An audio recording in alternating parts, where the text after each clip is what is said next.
Hello everyone, আজকে বানাচ্ছি chilli chicken. Chicken পকোড়াগুলো ভাজতে বসিয়ে দিলাম। এদিকে হবে হচ্ছে ফ্রাইড রাইস। খাবো মাত্র 3 জন, তাই বাটিতেই ভাত বসাচ্ছি। আর একটু চিকেনগুলিকে আদা রসুন পেস্ট দিয়ে ম্যারিনেট করে রেখে দিয়েছিলাম, আর এখন সামান্য একটু কর্নফ্লাওয়ার আর ডিম দিয়ে ফ্রাই করতে বসালাম।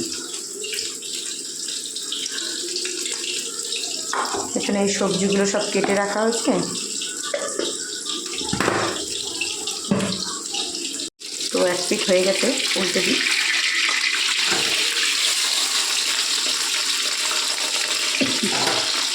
ফ্রাইড রাইসের জন্য ভাত বসানো হচ্ছে এখানে। যেহেতু 3 জন খাবো, সেজন্য এখানে অল্প করে বাটিতেই করলাম। এটার মধ্যে অল্প তেল আর হচ্ছে এলাচ, দারচিনি আর নুন মেশানো হচ্ছে। এই যে আমার পকোড়াগুলো রেডি হয়ে গেছে, এবার চিলি চিকেন বানাবো। এই যে ভাত রেডি, এই যে ফ্রাইড রাইসের জিনিসপত্র, এটা চিলি চিকেনের।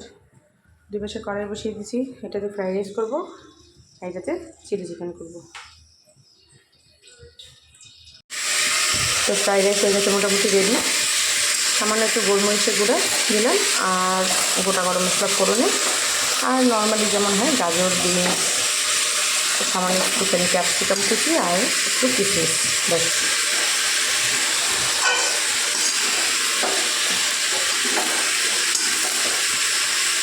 একদম নর্মাল যে বাঙালি স্টাইলে, ওই স্টাইলেই ফ্রাইড রাইস করলাম। আর এইদিকে আমার চিলি চিকেন সসে হচ্ছে। এবার একে একে মশলাগুলি অ্যাড করবো। মশলা মানে ওই টমেটো পিউরি, এখানে মশলা দিয়ে দিলাম, টমেটো সস, সয়া সস আর সামান্য একটু আদা রসুন বাটা।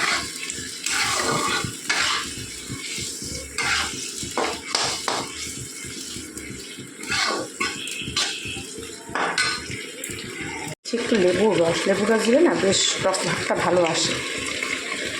তো এই হচ্ছে ফাইনাল লুক।